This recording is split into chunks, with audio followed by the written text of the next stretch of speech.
Hi everybody, Danny here from DB Creative. Today we are going to do a deep dive into Google My Business Posts, and we are going to cue the intro and go ahead and get started.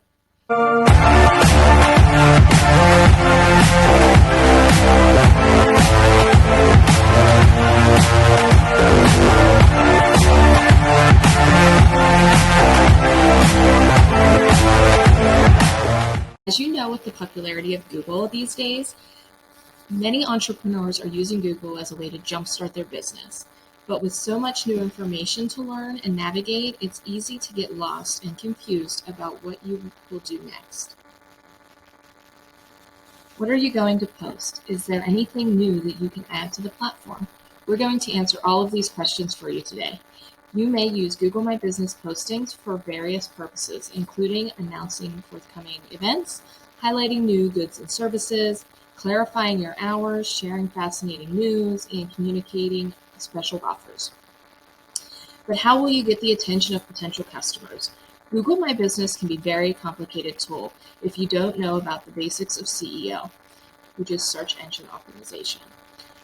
And that's why we're going to discuss it today. I know, we've talked about Google My Business countless times, but this time we're going to dig a bit deeper into it, and we'll talk about the types of posts there are and the purpose for each post.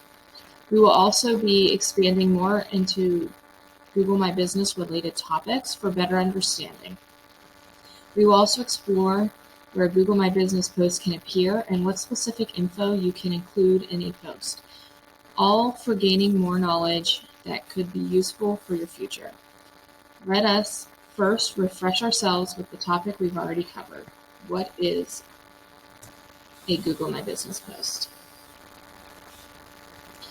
So what are Google My Business posts? It can be an ad, a product, an update, an event, and maybe a special limited promo. It can be anything related to your business. But do you know when Google My Business was first introduced? 2016. Since then, Google My Business posts have allowed business owners to reach their audiences easily and directly through online search results for their listings. Google My Business posts also allowed the creation of visually appealing interactive landing pages that catch the consumer's attention longer and easier than ever before. Many businesses have been innovative in gaining the focus of their future patrons through this platform. According to Google, 38% of consumers trust Google My Business posts more than any other listing. Why do you think that is? Google will always try to give the best and legitimate information to those searchers based on their queries. Sure, it might not always provide the perfect thing you've been searching for, but it is usually always close to it. So remember to stay on Google's good side, for it will benefit your business's reputation and discoverability. Google will help you get more customers as long as you follow the regulations set in place. Don't try to play this system because no good things come out of it. Moving on, let's talk about where your Google My Business post will appear.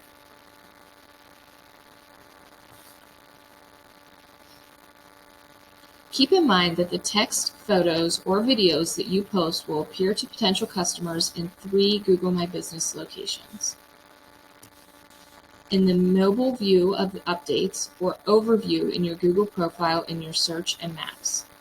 It may also appear in the From the Owner section of your profile in the desktop view of Google Search and Maps.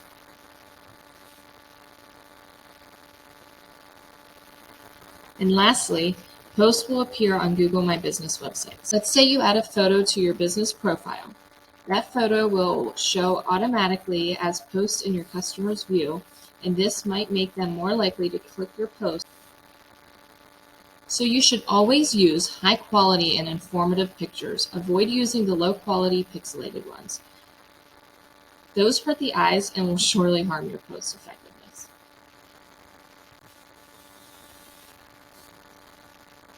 Also, Google Posts allow companies to easily publish statements in the local panel on Google Search and Google Maps. They're made on the Google My Business dashboard and appear in the search results for branded keyword searches right away, and has a great advantage. Having a business tool that's free and easy to use will give you an edge in the market.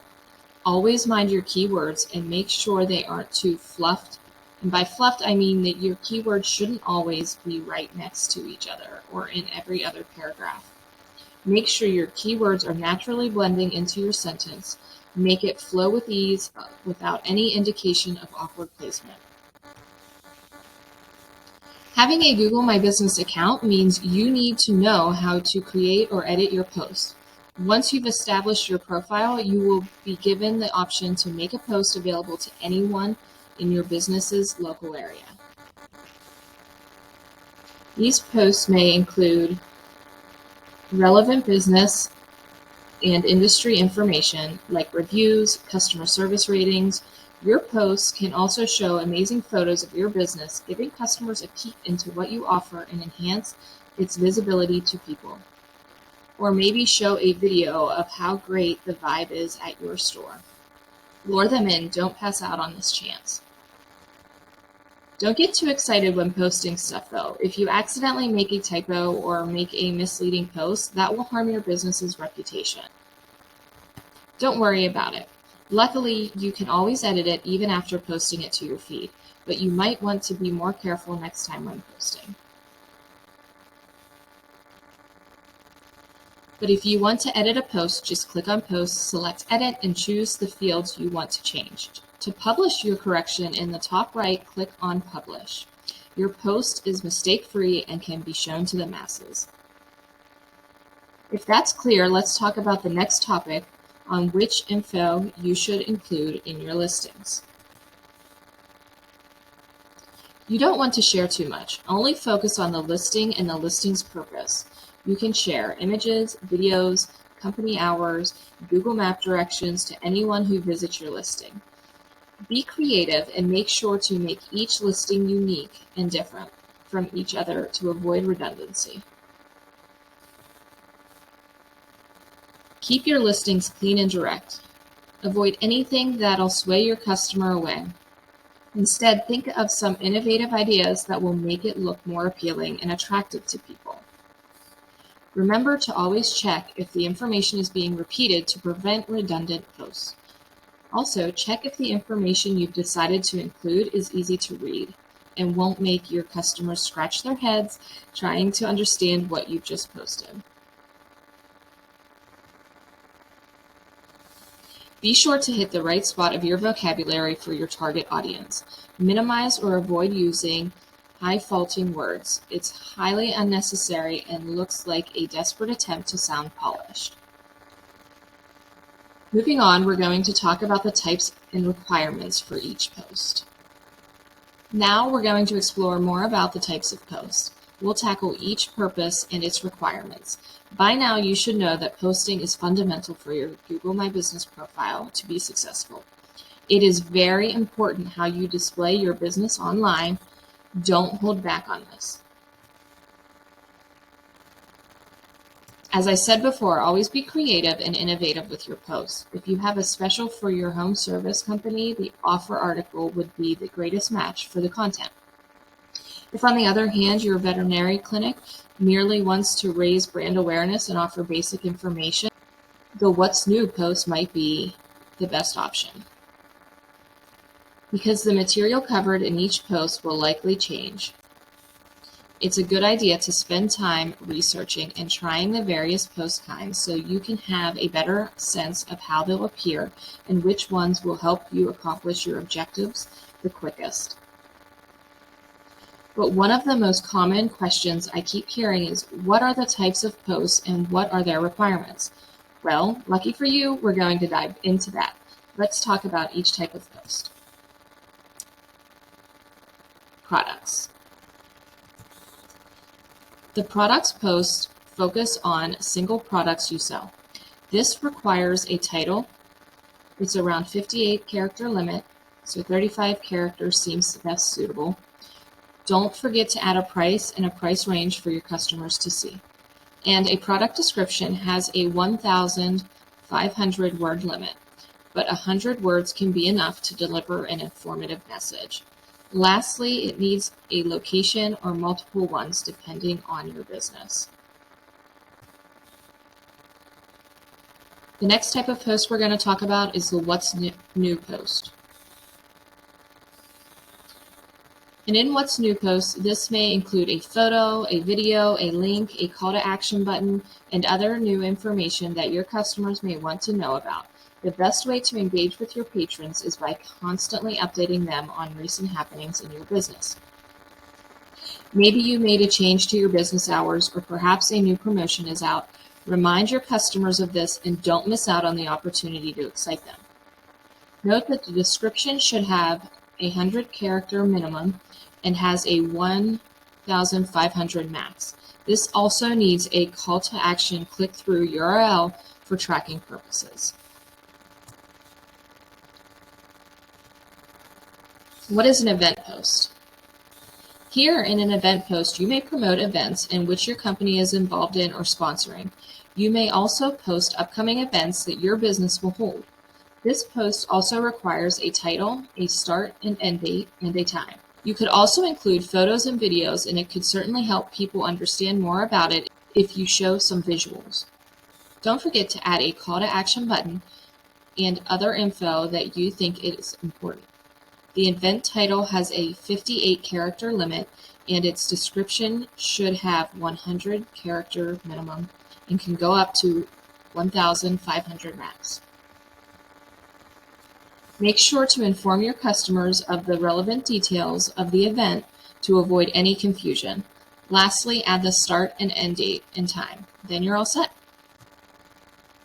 Next, we'll talk about offers. These posts should contain promotional sales or specials that your business offers. This kind of post is automatically updated with a View Offer call to action button.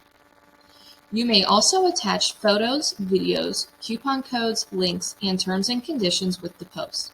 The title should have 35 characters minimum and a maximum of 58. Make the description as informative as you can. Again, it has a minimum of 100 characters and a maximum of 1,500. You may add a coupon code or redemption link if you wish. Also, additional terms and conditions to go along with it. Set the time of how long your promotion will be offered, and then you're set. The next type of post are updates to COVID-19 and hours. In light of the pandemic, Google developed a new post type to help inform businesses and their customers of developments throughout the global pandemic. This post type is important to update your customers of temporary closures or suddenly changed business operating time. This kind of post should include your modified business hours, such as closing earlier than usual. You may also put delays in the delivery of certain commercial services. If you have a temporary closed business, it's a priority to keep your customers safe from harm, as it will also benefit your business in the long run. Continue encouraging safety from COVID. Make sure these posts are updated regularly. That's all I have for you today.